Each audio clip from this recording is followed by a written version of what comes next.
ನಮ್ಮಪ್ಪ ಅಂತೂ ಫುಲ್ ಖುಷಿ ಆಗ್ಬಿಟ್ಟು ಎಲ್ರಿಗೂ ಫೋನ್ ಹೊಡಿತಾವ್ರೆ, ನಾನು ಡೆಲ್ಲಿಗೆ ಬಂದುಬಿಟ್ಟಿದ್ದೀನಿ ಡೆಲ್ಲಿಗೆ ಬಂದ್ಬಿಟ್ಟಿದ್ದೀನಿ ಅಂತ ಫುಲ್ ಫೋನ್ ಹೊಡಿತಾರೆ ಅವಾಗಲಿಂದ ಎಲ್ರಿಗೂ ಮಾತಾಡ್ತಾವ್ರೆ ಫುಲ್ಲು. ಅಲ್ಲಿ ಹೋಟ್ಲಿದೆ, ಹೋಟ್ಲಿಗೆ ಹೋಗ್ಬಿಟ್ಟು ತಿನ್ಕೊಂಡು ಸ್ವಲ್ಪ ರೆಸ್ಟ್ ಮಾಡಿ ಹೋಗೋಣ ಬಾ, ನಿಧಾನಪ್ಪ.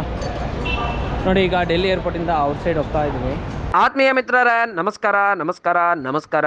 ಬೆಂಗಳೂರಿಂದ ಡೆಲ್ಲಿ ತನಕ ಹಿಂಗೆ ಖುಷಿಯಾಗಿ ಅಪ್ಪ ಅಮ್ಮನ ಕರ್ಕೊಂಡು ಬಂದ್ಬಿಟ್ಟೆ. ಆದರೆ ನಿಜವಾದ ಸಮಸ್ಯೆ ಆಗಿದೆ ನಮಗೆ ಡೆಲ್ಲಿಯಲ್ಲಿ. 8:00 ಡೆಲ್ಲಿಗೆ ಬಂದು ಇಳಿದೆ. ಮಧ್ಯಾಹ್ನ 3:00 ವಂದೇ ಭಾರತ್ ಕಟ್ರಾಗೆ ಬುಕ್ ಆಗಿತ್ತು. ಆದರೆ ಟ್ರೈನಿಂದ ಪ್ರಾಬ್ಲಮ್ ಆಗಿದ್ದೇನು ಅಂತಂದರೆ ಅಲ್ಲಿ ಎಲ್ಲೋ ಮಧ್ಯದಲ್ಲಿ ರೈತರು ಪ್ರತಿಭಟನೆ ಮಾಡ್ತಿದೆ ಸರ್ಕಾರದ ವಿರುದ್ಧ. ಹಾಗಾಗಿ ಎಲ್ಲ ರೈಲ್ಗಳನ್ನು ನಾವು ಶೆಡ್ಯೂಲ್ ಮಾಡಿದ್ವಿ. ಬೆಳಗಿನ ಜಾವ 5 ಗಂಟೆಗೆ ಹೋಗುತ್ತೆ ಅಂತ ಹೇಳ್ಬಿಟ್ರು. ಅದೇ ಬೆಳಗ್ಗೆ 8:00 ಬಂದಿದ್ವಿ. 8:00 ತಿಂಡಿ ಎಲ್ಲ ತಿನ್ಕೊಂಡು ನಾವು ರೈಲ್ವೆ ಸ್ಟೇಷನ್ಗೆ ಹೋಗೋಷ್ಟಿಗೆ 1 ಗಂಟೆ ಆಗಿತ್ತು. 1 ಗಂಟೆ ಆಯಿತು, 2 ಗಂಟೆ ಆಯಿತು, 3:30, 4 ಗಂಟೆನೂ ಆಗೋಯ್ತು. 4 ಗಂಟೆ ಮೇಲೆ ಗೊತ್ತಾಯಿತು ಈ ಥರ ಫಾರ್ಮರು ಪ್ರತಿಭಟನೆ ಕೂತಿದ್ದಾರೆ ಅಂತ. ಏನು ಮಾಡೋದು ಅಂತ ಅರ್ಧ ಗಂಟೆ ಯೋಚನೆ ಮಾಡಿ ನಾಳೆ ಬೆಳಗ್ಗೆ ಇದೇ ಸಮಸ್ಯೆ ಆದರೆ ನಮಗೆ ತುಂಬ ಕಷ್ಟ ಆಗುತ್ತೆ ಅಂತೇಳಿ ನಾವು ಟ್ರೈನನ್ನು ಕ್ಯಾನ್ಸಲ್ ಮಾಡಿ ಬಸ್ಸನ್ನು ಬುಕ್ ಮಾಡಿದ್ವಿ ಜಮ್ಮುವಿಂದ ಕಟ್ರಾ 40 ಕಿಲೋಮೀಟ್ರ್ ಇತ್ತು. ಹೆಂಗೋ ಮಾಡ್ಕೊಂಡು ಹೋಗ್ಬಿಡೋಣ ಅಂತೇಳಿ ಬಸ್ಸನ್ನು ಬುಕ್ ಮಾಡ್ಕೊಂಡು ಬಸ್ಸಲ್ಲಿ ಬಂದ್ವಿ. ರಾತ್ರಿ ಒಳ್ಳೆ ನಿದ್ದೆ ಆಯಿತು. ಆದರೆ ಪ್ರಾಬ್ಲಮ್ ಏನು ಅಂತಂದರೆ ಆ ರೈಲ್ವೆ ಸ್ಟೇಷನಿಂದ ಬಸ್ ಸ್ಟ್ಯಾಂಡಿಂದ ಇನ್ನೊಂದು ಕಡೆಗೆ ಇವ್ರನ್ನೆಲ್ಲ ಸಾಗಿಸ್ಕೊಂಡು ಹೋಗೋಷ್ಟೊತ್ತಿಗೆ ಹೈರಾಣಾಗೋಗಿದ್ವಿ. ಬೆಲ್ಲದ ರುಚಿ ಕಂಡವನೇ ಬಲ್ಲ ಅನ್ನಂಗೆ ನಾವು ಆ ಕಷ್ಟಗಳನ್ನು ಎದುರಿಸಿದಾಗ ಮೊದಲೇ ಡೆಲ್ಲಿಯಲ್ಲಿ ಬಿಸಿಲು ಜಾಸ್ತಿ ಇತ್ತು. ಇದನ್ನೆಲ್ಲ ಫೇಸ್ ಮಾಡಿ ಅಂತೂ ಇಂತೂ ನಾವು ಕಟ್ರಾಗ್ ಬಂದು ಇಳಿಯೋಷ್ಟೊತ್ತಿಗೆ ಬೆಳಗ್ಗೆ 11 ಗಂಟೆ ಆಗೇ ಹೋಗಿತ್ತು. ಇಂತೂ ನಾವು ಪ್ರಯಾಸ ಬಿದ್ದು ವೈಷ್ಣೋದೇವಿಯ ಸನ್ನಿಧಾನದ ಕಟ್ರಾಗೆ ಬಂದೇ ಬಿಟ್ವಿ. ಅಮ್ಮ ಎಷ್ಟು ನಮ್ಮನ್ನು ಪ್ರೀತಿಯಿಂದ ನೋಡ್ಕೊಂಡಿದ್ದಾರೆ ಅನ್ನೋದಕ್ಕೆ ಉದಾಹರಣೆ ಒಳ್ಳೆಯ ಒಂದು ಹೋಮ್ ಸ್ಟೇ ಕೊಡಿಸಿದ್ದಾರೆ. ಈ ಹೋಮ್ ಸ್ಟೇ ನೋಡಿದ್ರೇ ನಿಮ್ಗೆ ತುಂಬ ಸಕ್ಕತ್ತಾಗಿದೆ. ಇನ್ನೊಂದು ನಾವು ಅನ್ಕೊತಿದ್ವಿ ರೂಮ್ ಸಿಕ್ಬೇಕಾದ್ರೆ, ಆ ರೂಮ್ ಸಿಕ್ಕಿದ್ರೆ ಆ ವೈಷ್ಣೋದೇವಿಯ ಮಂದಿರದ ಆಜುಬಾಜಲ್ಲೇ ಸಿಕ್ಬಿಟ್ರೆ ನಮಗೆ ದರ್ಶನ ಆಗೋ ಥರ ಇದ್ದರೆ ಎಷ್ಟು ಚೆನ್ನಾಗಿರುತ್ತೆ ಅಂತ ಒಂದು ಚಿಕ್ಕದಾದಂಥ ಕನಸು ಇಟ್ಕೊಂಡಿದ್ವಿ. ಆ ಕನಸು ದೊಡ್ಡದಾಗಿ ಅದು ನಮಗೆ ನನಸಾಗಿದೆ ಅಂತ ಹೇಳ್ಬೋದು. ಯಾಕೆ ಅಂತಂದರೆ ಇಲ್ಲಿ ಬರೀ ಚಿಕ್ಕದಾಗಲ್ಲ, ಪ್ರತ್ಯಕ್ಷವಾಗಿ ಗರ್ಭಗುಡಿಯ ಗೋಪುರನೇ ಕಾಣಿಸುತ್ತೆ. ಮತ್ತು ಪೂರ್ತಿ ನಾವೇನು ಜರ್ನಿ ಮಾಡ್ತೀವಿ ಆ ಜರ್ನಿಯ ಪೂರ್ತಿ ದಾರಿನೇ ಕಾಣಿಸುತ್ತೆ ಅಂಥ ಜಾಗದಲ್ಲಿ ನಾವಿದ್ದೀವಿ ಅಂತ ಹೇಳ್ಬೋದು. ಅಂದರೆ ದೇವರ ಎದುರುಗಡೆನೇ ರೂಮ್ ಸಿಕ್ಕಿದೆ. ದಯ್ಯಾರೆ ಮೋಹೆ ಬೇಜೋ ಯಾರಿ, ದಯ್ಯಾರೆ ಮೋಹೆ ಬೇಜೋ ಯಾರಿ, ಶಾನೆ ಜಾಮುಕೆ ರಂಗ ಮೇ, ಶಾನೆ ಜಾಮುಕೆ ರಂಗ ಮೇ. ಇಲ್ಲಿ ನೇರವಾಗಿ ಅಲ್ಲಿ ವೈಟ್ ಕಲರ್ ಗೋಪುರ ಎಲ್ಲ ಕಾಣಿಸ್ತದೆ ನೋಡಿ, ಅದೇ ಭವನ್ ಮೇಲ್ಗಡೆ. ಅದರಿಂದ ಮೇಲ್ಗಡೆಗೆ ಹೋದರೆ ಅಲ್ಲಿ ಕಾಲಭೈರವನ ಸನ್ನಿಧಾನ ಇದೆ. ಈ ಕಡೆ ಒಂದು ದೇವಸ್ಥಾನ ಇದೆ ನೋಡಿ, ಪೂರ್ತಿ ವೈಷ್ಣೋದೇವಿಯ ಮಂದಿರದ ನಿಜ ದರ್ಶನ ಆಗ್ತಾ ಇದೆ ನೋಡಿ. ಈಗ ನಾವು ಯಾತ್ರೆಯನ್ನು ಆರಂಭ ಮಾಡಿದ್ವಿ. ಕಟ್ರಾಕ್ ಬಂದ ತಕ್ಷಣ ನಮ್ಮ ಎಲ್ಲ ಫೋನ್ಗಳು ಬಂದಾಗೋಗಿದೆ. ಅದಕ್ಕಾಗಿ ಈಗ ಹೊಸ ಸಿಮ್ಮನ್ನು ಪರ್ಚೇಸ್ ಮಾಡಲಿಕ್ಕೆ ಇಲ್ಲಿಗೆ ಬಂದಿದ್ದೀವಿ. ಬನ್ನಿ ಹೊಸ ಸಿಮ್ ತೊಗೊಳ್ಳೋಣ. ಭಯ್ಯ ಸಿಮ್ ಹಾಂ, कितना एक सिम? 300 का है, 350 का है। प्लान क्या है? 300 में 1 GB डाटा आएगा, 350 में 2 GB डाटा आएगा पर डे। कितना टाइम लगेगा एक्टिवेशन होने को? 10 मिनट। कौन सा कंपनी का?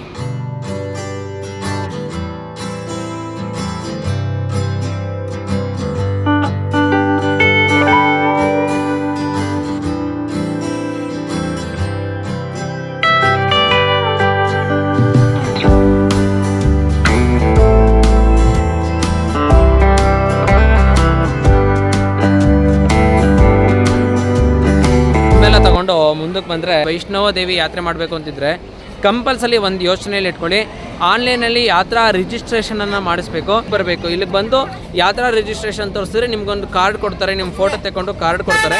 ನಾವು ಬೆಟ್ಟ ಹತ್ತಕ್ಕೆ ಹೋಗ್ತೀವಲ್ಲ ಆ ಜಾಗದಲ್ಲಿ ಎಂಟ್ರೆನ್ಸ್ ಮಾಡಿದ್ರೆ ಮಾತ್ರ ನಿಮ್ಗೆ ಒಳಗಡೆ ಬಿಡೋದು, ಇಲ್ಲಾಂದರೆ ನಿಮಗೆ ಬಿಡೋದು. ಈಗ ಯಾತ್ರಾ ಪಂಚಿ ಮುಗಿಸ್ಕೊಂಡು ಹೊರಡ್ತಿದ್ದೀವಿ. ಜನ ಇಲ್ಲಾಂದರೆ ಜಸ್ಟ್ 2 ಮಿನಿಟ್ಸಲ್ಲಿ ಆಗುತ್ತೆ. ನಮ್ಗೆ ನೋಡಿ ಕಾರ್ಡ್ ಸಿಕ್ಕಿದೆ. ಈ ಕಾರ್ಡ್ ಭಾಳ ಇಂಪಾರ್ಟೆಂಟು. ನೀವೇನಾದರೂ ಯಾತ್ರೆ ಮಾಡ್ತೀನಿ ಅಂದರೆ ಈ ಕಾರ್ಡ್ ಇಲ್ಲ ಅಂದರೆ ನಿಮಗೆ ಬಿಡೋದೇ ಇಲ್ಲ. ಆನ್ಲೈನ್ ಮಾಡಿಸ್ಕೊಂಬರೋದ್ರಿಂದ ಉಪಯೋಗ ಏನು ಅಂತಂದರೆ ಇಲ್ಲಿ ವೆಯ್ಟ್ ಮಾಡೋಷ್ಟಿಲ್ಲ. ಬಂದ ತಕ್ಷಣ ನೀವು ಫೋಟೋ ತೆಗಿತಾರೆ. ನಾವು ಆನ್ಲೈನಲ್ಲಿ ಏನು ಅಪ್ಡೇಟ್ ಮಾಡಿದ್ದೀವಿ ಫೋಟೋಸ್ ಎಲ್ಲ, ಅದು ನಿಮಗೆ ಇಲ್ಲಿ ಡಿಟೆಕ್ಟ್ ಆಗಿ ನಿಮಗೆ ತಕ್ಷಣ ನಿಮಗೆ ಕಾರ್ಡ್ ಕೊಡ್ತಾರೆ. ನಾವು ಎಲ್ಲಿ ಯಾತ್ರೆ ಆರಂಭ ಆಗುತ್ತೆ ಆ ಜಾಗಕ್ಕೆ ನಾವು ಹೋಗೋಣ ನಡೀರಿ. ಪ್ಯಾರ್ ಸೆ ಬೋಲೋ ಪಿರ್ ಸೆ ಬೋಲೋ ಜೈ ಮಾತಾ ಜೈ ಮಾತಾ, ಇಲ್ಲೆಲ್ಲ ಇದೆ ಫೇಮಸ್ಸು ನೋಡಿ. ಇಲ್ಲಿ ಕೂಡ ಅದನ್ನೇ ಕಟ್ಟಿದ್ದಾರೆ, ಪ್ರೀತಿಯಿಂದ ಹೇಳಿ ಜೈ ಮಾತಾ ಅಂತ. ಆಲ್ರೆಡಿ ಇವಾಗ 7:45 ಆಗಿದೆ. ಈಗ ತುಂಬ ತಂಪಾಗಿದೆ. ಬೆಳಗ್ಗೆ ಸಿಕ್ಕಾಪಟ್ಟೆ ಬಿಸಿಲಿತ್ತು, ಹಾಗಾಗಿ ನಾವು ಈಗ ಸಂಜೆ ಹೊರಡ್ತಾ ಇದ್ದೀವಿ. ಈಗ ಇದು ನಾವು ಎಲ್ಲಿ ಬೆಟ್ಟ ಹತ್ತುತ್ತೀವಲ್ಲ ಸ್ಟಾರ್ಟಿಂಗು, ಅಲ್ಲಿಗೋಗ್ಬೇಕು. ಅಲ್ಲೋದ್ರೆ ನೋಡಿದ್ದು ಏನು ಕಾರ್ಡು, ರಿಜಿಸ್ಟ್ರೇಷನ್ ಕಾರ್ಡ್ ಕೊಟ್ಟಿದ್ರು, ಈ ಕಾರ್ಡನ್ನು ಅವ್ರಿಗೆ ಪಂಚ್ ಮಾಡಿಸ್ಬೇಕು. ಪಂಚ್ ಮಾಡಿಸಿ ಆಮೇಲೆ ನಾವು ಹತ್ತಕ್ಕೆ ಶುರು ಮಾಡಬೇಕು. ರಿಟರ್ನ್ ನಾವು ಬರೋ ತನಕನೂ ಈ ಕಾರ್ಡ್ ನಮ್ಮ ಹತ್ರನೇ ಇರಬೇಕು. ಮತ್ತು ಈ ಕಾರ್ಡನ್ನು ರಿಟರ್ನ್ ಮಾಡಲಿಕ್ಕೆ ಅಂತಲೇ ಇನ್ನೊಂದು ಜಾಗ ಇದೆ, ಕೊಟ್ಟೋಗ್ಬೇಕು. ಈಗ ಜಸ್ಟ್ ಅಪ್ಪ ಅಮ್ಮನ್ನ ಕರ್ಕೊಂಬಂದಿದ್ದರಿಂದ ಅಮ್ಮ ನಡೆಯೋಕ್ಕಾಗಲ್ಲ, ಹಾಗಾಗಿ ಅವ್ರಿಗೆ ಡೋಲಿ ಮಾಡಬೇಕು. ಡೋಲಿ ಮಾಡೋಕ್ಕೆ ಹೋಗ್ತಾ ಇದ್ದೀನಿ. ಅಪ್ಪ ನಡೀತೀನಿ ಅಂತ ಹೇಳ್ತಿದ್ದಾರೆ. ಸಪೋಸ್ ಅಪ್ಪ ನಡೀಲಿಲ್ಲ ಅಂದ್ರೆ ಅವ್ರಿಗೂ ಒಂದು ಡೋಲಿ ಮಾಡ್ತೀನಿ. ಅಲ್ಲಿ ಏನು ಕಾಣಿಸ್ತಿದೆ ಅದೇ ವೈಷ್ಣೋದೇವಿಯ ಮಂದಿರ. ಇಲ್ಲಿ ತುಂಬ ಕುದುರೆಗಳಿದೆ. ನಾವು ಕೇದಾರ್ನಾಥಲ್ಲೇ ಕುದುರೆಗಳು ಸವಾಸ ನೋಡ್ಬಿಟ್ಟು ಬೇಡಪ್ಪ ಅಂತ ಬಿಟ್ವಿ. ಮತ್ತು ಇನ್ನೊಂದು ವಿಶೇಷ ಏನು ಅಂತಂದರೆ, ಮಕ್ಳನ್ನ ಕರ್ಕೊಂಬಂದರೆ ಮಕ್ಕಳಿಗೆ ಅಂತಲೇ ಈ ಗಾಡಿಗಳ ವ್ಯವಸ್ಥೆ ಇದೆ. ಕೇದಾರ್ನಾಥಲ್ಲಿ ಈ ಥರ ಏನಾದರೂ ಇದ್ಬಿಟ್ರೆ ತುಂಬ ಚೆನ್ನಾಗಿರುತ್ತೆ, ಆದರೆ ಇಲ್ಲ. ಮಕ್ಕಳಿಗೆ ಚಿಕ್ಕ ಚಿಕ್ಕ ಮಕ್ಕಳನ್ನ ಇದರಲ್ಲಿ ಕೂಡಿಸ್ಕೊಂಡು ಕರ್ಕೊಂಡೋಗ್ಬೋದು. ತುಂಬ ಕಮ್ಮಿ ರೇಟಿಗೆ ಸಿಗುತ್ತೆ ಅಂತ ಹೇಳಿದ್ದಾರೆ. ನಾನು ಇನ್ನೂ ಕೇಳಿಲ್ಲ, ಅದನ್ನು ಮುಂದೆ ಕೇಳೋಣ ಏನು ರೇಟ್ ಇದೆ ಹೆಂಗೆ ಅಂತ. ನಾನು ಅಂದ್ಕೊಂಡೆ ದೊಡ್ಡವ್ರನ್ನ ಕೂಡಿಸ್ಕೊಂಡು ಹೋಗ್ಬೋದು ಅಂತ, ಯಾಕೆಂದರೆ ನಮ್ಮಮ್ಮ ಅಷ್ಟು ವೆಯ್ಟ್ ಇಲ್ಲ, ಇದರೊಳಗೆ ಕೂಡಿಸ್ಕೊಂಡು ಕರ್ಕೊಂಡು ಹೋಗ್ಬಿಡ್ಬೋದು ಅಂದ್ಕೊಂಡೆ. ಸೊ ಅದು ಅವರು ಕೊಡೋದಿಲ್ಲ, ಮಕ್ಳಿಗೆ ಮಾತ್ರ ಅಂತ ಹೇಳಿದ್ರು. ಅದಕ್ಕೆ ಈಗ ಡೋಲಿ ಮಾಡೋಣ, ಡೋಲಿ ಮಾಡಿ ಕರ್ಕೊಂಡು ಹೋಗೋಣ. ಡೋಲಿಗೆ 3,500 ರೂಪಾಯಿ ಅಂತ ಹೇಳ್ತಿದ್ದಾರೆ. ನೋಡಿ ಇಲ್ಲೇನು ಅಲ್ಲಿ ಗೋಪುರ ಕಾಣ್ತಿದೆ, ಈ ಗೋಪುರದಿಂದನೇ ನಾವು ಎಂಟ್ರೆನ್ಸ್ ಆಗಬೇಕು. ಇಲ್ಲಿ ತನಕ ಆಟೋಗಳು ಬರುತ್ತೆ, ಇಲ್ಲಿ ಪ್ರೈವೇಟ್ ವೆಹಿಕಲ್ಗಳು ಬಿಡಲ್ಲ. ಪ್ರೈವೇಟ್ ವೆಹಿಕಲ್ಗಳನ್ನೆಲ್ಲ ಸ್ವಲ್ಪ ಹಿಂದಕ್ಕೆ ಬಿಡ್ತಾರೆ. ನೋಡಿ ಇಲ್ಲಿಂದ ಯಾತ್ರೆ ಆರಂಭ ಆಗಿದೆ.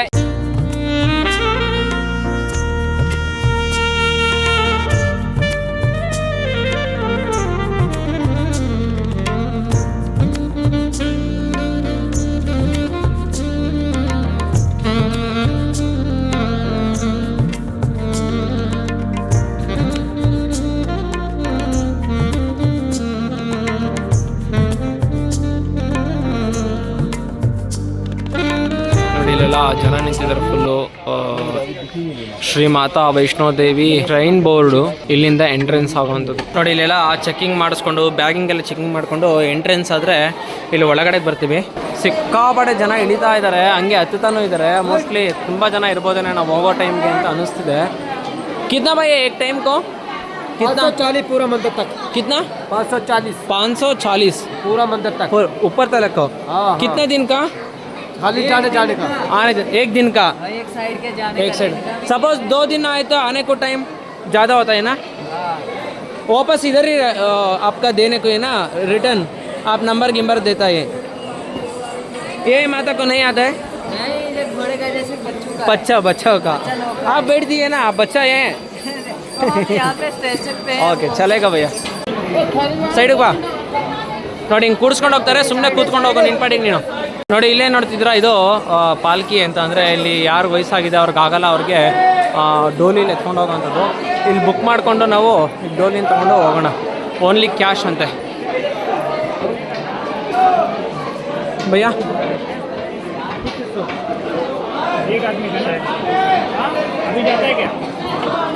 भैया एक पालकी. हाँ